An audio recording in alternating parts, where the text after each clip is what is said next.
Hi there, I'm Rebecca and a really warm welcome back to my channel PumpkinBecki. It's Plant of the Week time and today we are looking at Primula vulgaris or primroses. Let's take a look.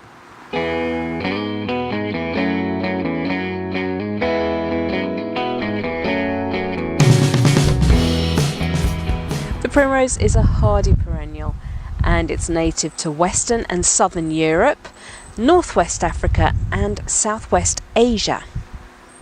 It prefers moist, well-drained soil in partial shade and it really thrives in woodland, on grassy banks and hedgerows. The name stems from the Latin Primrose or first rose, although it's actually not related to the rose family at all. It's got a wonderful collection of other names, including golden stars, butter rose, Easter rose, and of course, darling of April.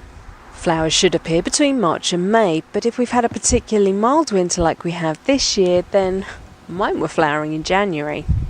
The leaves and flowers are completely edible, and in fact, candied primrose flowers are the traditional decoration for the Easter simnel cake.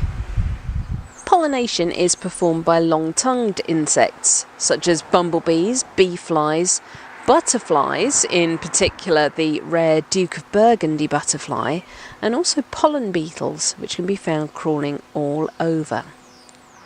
Normally the native primrose holds its flowers low amongst the leaves like this, but occasionally you'll get interesting variants like this one that grow a tall flower spike looking more like a cowslip, Primula veris.